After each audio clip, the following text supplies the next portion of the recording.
ഹിന്ദുത്വ വർഗീയതയ്ക്ക് ആരു ബദലാകുമെന്നതിനെ ആശ്രയിച്ച് വോട്ട് ചെയ്യണമെന്ന് കാന്തപുരം വിഭാഗം. ജമാഅത്തെ ഇസ്ലാമിയെ കൂടെ നിർത്തുന്നവർക്ക് എങ്ങനെയാണ് ഹിന്ദുത്വ വർഗീയതയെ എതിർക്കാൻ കഴിയുക? അധികാരത്തിലെത്താനുള്ള മേന്മ കോൺഗ്രസ് പ്രദർശിപ്പിക്കുന്നില്ല. പക്വതയില്ലാത്ത പെരുമാറ്റശീലങ്ങളും പൈങ്കിളി രാഷ്ട്രീയവും കൊണ്ട് തീവ്ര വലതുപക്ഷത്തിനെതിരെ വിജയിക്കാൻ കഴിയില്ലെന്നും SSF മുഖപത്രം റിസാലയിൽ ലേഖനം. AK അഭിലാഷ് ചേരുന്നുണ്ട് കൂടുതൽ വിശദാംശങ്ങളുമായി.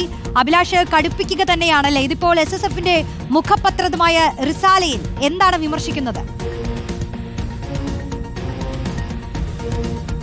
തീർച്ചയായിട്ടും വലിയ തരത്തിലുള്ള വിമർശനം തന്നെയാണ് ഈ ജമാഅത്തെ ഇസ്ലാമിക്കെതിരെ ഉയർത്തിയിരിക്കുന്നത്. കാരണം മുസ്ലിം ബ്രദർഹുഡിനെ ദേശീയ തലത്തിൽ കോൺഗ്രസ് എതിർക്കുകയും അതേ സമയത്ത് അതിൻ്റെതല്ല മറ്റൊരു രൂപമായ അല്ലെങ്കിൽ ആ രീതിയിൽ കാണുന്ന മറ്റൊരു സംഘടനയായ ജമാഅത്തെ ഇസ്ലാമിയെ ഇവിടെ സ്വീകരിക്കുകയും ചെയ്യുന്നതാണ് പ്രധാനമായും ഉയർത്തിക്കൊണ്ടിരുന്ന കാര്യം. കാരണം മുസ്ലിം സമുദായത്തെ ഒന്നാകെ ചാപ്പയടിക്കാൻ മാത്രമേ ഇത് ഉപകരിക്കൂ എന്നുള്ള കാര്യം കൂടി പറയുന്നു.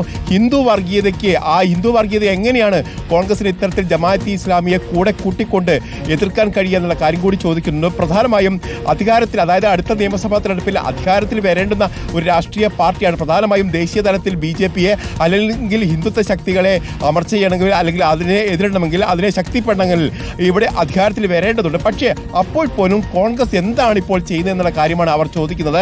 കാരണം പക്വതയില്ലാത്ത നിലപാടുകളുമായി മുന്നോട്ട് പോകുന്നു. അതോടൊപ്പം തന്നെ പൈങ്കിളി വൽക്കരിക്കപ്പെട്ട രാഷ്ട്രീയവുമായിട്ടാണ് അവർ മുന്നോട്ട് പോവുകയും ചെയ്തത്.